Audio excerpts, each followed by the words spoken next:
एक बार फिर से आप सभी का स्वागत है मेरे प्यारे दोस्तों आपके अपने यूट्यूब चैनल पर। मेरे प्यारे दोस्त, अगर आप एमए फर्स्ट ईयर में हैं और आपने शिक्षा शास्त्र ले रखा है तो इस वीडियो को पूरा देखिएगा, क्योंकि वीडियो के अंदर जो है काफ़ी ज़्यादा मज़ा आने वाला है और वीडियो आपके लिए काफ़ी ज़्यादा इम्पोर्टेंट भी होने वाला है। इम्पोर्टेंट इसलिए होने वाला है क्योंकि हम बात करने वाले हैं 2017 में शिक्षा शास्त्र का पेपर किस प्रकार से आया था, एजुकेशन का पेपर किस प्रकार से आया था, कौन कौन से प्रश्न पूछे गए थे और उन्हें हमें किस प्रकार से करने थे। इन सारी चीज़ों के अंतर्गत इस वीडियो के अंतर्गत चर्चा करने वाले हैं, ठीक है।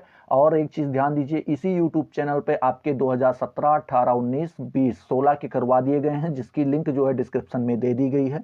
और 17 का करवाया जा रहा है, 18, 19 और 20 तक के सारे प्रश्न पत्र इसी यूट्यूब चैनल पे करवाए जाएंगे। फिर आपकी क्लासें स्टार्ट होने वाली हैं, जैसे ही कुछ टाइम नहीं मिल पा रहा है और कुछ चीज़ें ऐसी हैं कि इकट्ठी नहीं हो पा रही, तो जैसे सब कुछ माहौल बन जाता है, टाइम आ जाता है, तो ऐसे आपकी लाइव क्लासें यहाँ पे स्टार्ट कर दी जाएंगी, ठीक है। तो चैनल को खटाखट क्या कर दो आप लोग, सब्सक्राइब कर दो, ठीक है। चलिए देखते हैं शिक्षा शास्त्र का ये 2017 का प्रश्न पत्र है, ठीक है। प्रथम प्रश्न पत्र है जिसका नाम है शिक्षा के दार्शनिक अधिकार, ठीक है, आधार। तो शिक्षा के दार्शनिक आधार हो सकता है आपकी यूनिवर्सिटी में चेंज हो, आपके यूनिवर्सिटी में पेपर नंबर 2 में दिया हो या पेपर नंबर 3 या 4 में दिया हो, तो उससे आपको बिल्कुल घबराने की ज़रूरत नहीं है। पढ़ना यही चीज़ों को पढ़ता है। जैसे ही आपको पेपर मिलता है मेरे प्यारे दोस्त, ऐसे नोट करके एक इंस्ट्रक्शन दे दिया जाता है और जिसमें लिखा है सभी खंडों के उत्तर निर्देशानुसार अनुसार दीजिए। पूरे प्रश्न पत्र को 3 खंडों में बांटा जाता है, खंड आ, खंड बा और खंड सा, ठीक है। खंड आ का मतलब होता है अति लघु उत्तरीय प्रश्न, खंड बा का मतलब होता है लघु उत्तरीय प्रश्न और खंड सा का मतलब होता है दीर्घ उत्तरीय प्रश्न। तो जैसे खंड आ आप देखेंगे तो उसके नीचे आपको एक इंस्ट्रक्शन दे दिया जाएगा। जैसे देखिए यहाँ पे ये खंड आ है, ठीक है, कलर चेंज कर दें, यहाँ पे खंड आ दिया गया, तो यहाँ पर भी नोट करके एक इंस्ट्रक्शन दे दिया गया है और कह रहा है सभी प्रश्नों के उत्तर दीजिए, मतलब आपको एक भी प्रश्न छोड़ने नहीं है, ठीक है। फिर कह रहा है प्रत्येक प्रश्न का उत्तर लगभग 50 शब्दों में होना चाहिए। लगभग का मतलब आप समझ रहे होंगे, 45 भी हो सकते हैं, 55 भी हो सकते हैं, लेकिन आपको ध्यान में रखना है 50 से ज़्यादा ही करने हैं, 50 से कम शब्द नहीं करने हैं, ठीक है। तो चलिए देखते हैं क्वेश्चन किस प्रकार से पूछा जाता है, वो देखते हैं। आपके क्वेश्चन नंबर 1 का पहला क्वेश्चन, ठीक है, पहले क्वेश्चन का पहला क्वेश्चन कह रहा है कि सांख्य दर्शन क्या है, ये आपको बताना रहेगा, ठीक है। फिर उसके बाद आपको बताना रहेगा शंकराचार्य के वेदांत से आप क्या समझते हैं, ठीक है। और उसके बाद आपको बताना रहेगा ज्ञानेंद्रिय यथार्थवाद क्या है, ये भी आपको बताना रहेगा। फिर अगला प्रश्न चौथा नंबर कह रहा है कि आदर्शवाद के अनुरूप शिक्षा के उद्देश्यों की विवेचना कीजिए, ठीक है। आदर्शवाद किस प्रकार की शिक्षा की बात करता है उसके बारे में ये कह रहे हैं, ठीक है। फिर कह रहा है विवेकानंद के शिक्षा दर्शन की व्याख्या कीजिए, ठीक है। अगला प्रश्न आपसे पूछ रहा है छठा नंबर मूल्य शिक्षा की आवश्यकता क्या होती है, ये आपको बताना रहेगा, ठीक है। फिर कह रहा है इस्लामी शिक्षा में अनुशासन क्या है, ये भी आपको बताना रहेगा, ठीक है। चलिए अगला प्रश्न जो है कह रहा है 8वां नंबर कि बौद्ध शिक्षा के 4 प्रमुख विश्वविद्यालयों का के नाम लिखिए, ठीक है। फिर अगला प्रश्न आपसे पूछ रहा है प्रकृतवाद में स्त्री शिक्षा का क्या महत्व रहा है, ये भी आपको बताना रहेगा। फिर अगला प्रश्न आपसे इसी प्रकार से और आखिरी प्रश्न पूछ रहा है कि मूल्य मीमांसा से आप क्या समझते हैं, इस चीज़ को आपको बताना रहेगा, ठीक है। अगला प्रश्न जैसे आपके ये 10 प्रश्न अति लघु उत्तरीय समाप्त होते हैं, तैसे आपका खंड बा स्टार्ट हो जाता है, जिसका मतलब होता है लघु उत्तरीय प्रश्न, ठीक है। और खंड बा के नीचे भी एक नोट करके इंस्ट्रक्शन दे दिया जाता है और उसमें भी लिखा गया है कि सभी प्रश्नों के उत्तर देने हैं, ठीक है। फिर कह रहा है प्रत्येक प्रश्न का उत्तर लगभग 200 शब्दों में होना चाहिए। लगभग का मतलब आप समझ रहे होंगे 190 भी चलेगा और 210 भी चलेगा, लेकिन आपको ध्यान में रखना है 200 से ज़्यादा ही लिखने हैं। 210, 220, 230 इस प्रकार से आपको लिखने रहेंगे, ठीक है।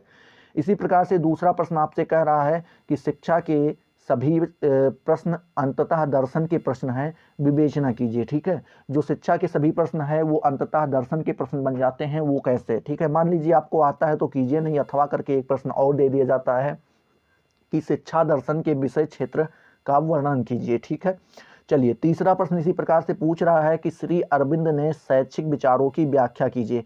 जो श्री अरविंद के शैक्षिक विचार हुए हैं उनकी आपको क्या करना रहेगा, व्याख्या करना रहेगा। मान लीजिए आपको आता है तो कीजिए, नहीं अथवा करके एक प्रश्न और दे दिया जाता है और कह रहा है कि पंडित मदन मोहन मालवीय के शैक्षिक सिद्धांतों को संक्षेप में प्रस्तुत कीजिए।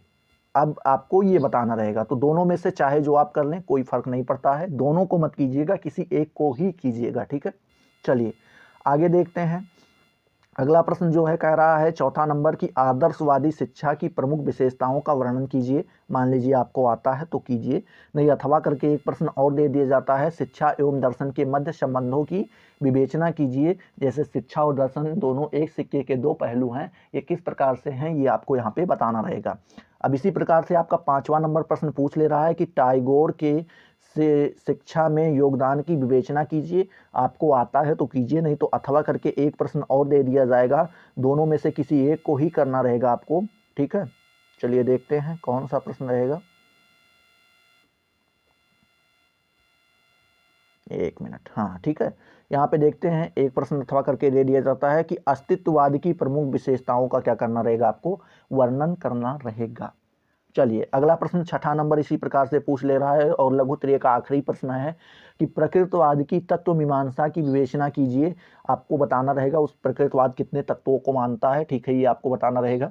चलिए मान लीजिए आता है तो कीजिए, नहीं अथवा करके इसका भी एक दूसरा प्रश्न दे दिया गया है कि गांधी जी के शैक्षिक सिद्धांत हमारे लिए अभी भी प्रासंगिक हैं, व्याख्या कीजिए। ठीक है, जो गांधी जी ने शैक्षिक सिद्धांत बता दिए हैं वो हमारे लिए अभी भी उपयोगकारी हैं या प्रासंगिक हैं, ये सारी चीज़ें आपको बताना रहेगा। इन चीज़ों की व्याख्या करके आपको समझाना रहेगा कि हाँ ये सारी चीज़ें अभी भी हमारे लिए क्या लाभप्रद हैं या लाभदायक हैं।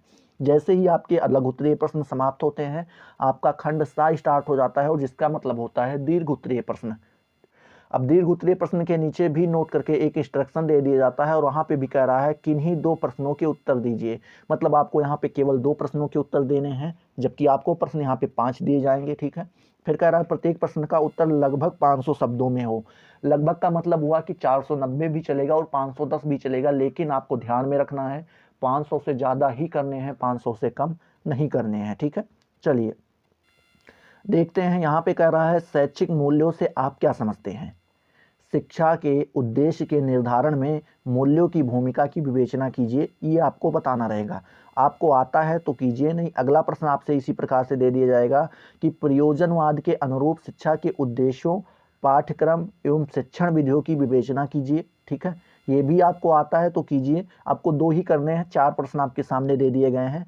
अगला प्रश्न 9 नंबर कह रहा है कि आदर्शवाद जीवन के भौतिक या वैज्ञानिक तथ्यों की अपेक्षा मानव अनुभव के आध्यात्मिक पक्षों पर बल देता है। इस चीज़ की क्या करनी रहेगी, आपको व्याख्या करनी रहेगी। ठीक है, 10वां नंबर प्रश्न इसी प्रकार से भारत जैसे जनतांत्रिक देश में शिक्षा के उद्देश्य, पाठ्यक्रम तथा अनुशासन क्या होने चाहिए, वर्णन कीजिए। ठीक है, ये आपको अपने हिसाब से बताना रहेगा। आई होप ये सारी चीज़ें आपकी अच्छी से क्लियर हो गई होंगी। अगर क्लियर हो गई हैं तो फटाफट वीडियो को लाइक करो, अपने दोस्तों के साथ शेयर किया करो और अभी तक चैनल को सब्सक्राइब नहीं किया तो सब्सक्राइब करके ऑल वाला बेल आइकन जरूर प्रेस कर देना। ठीक है, तो चलिए अगले वीडियो में मिलते हैं नए टॉपिक नए जोश के साथ। तब तक के लिए जय हिंद, जय भारत।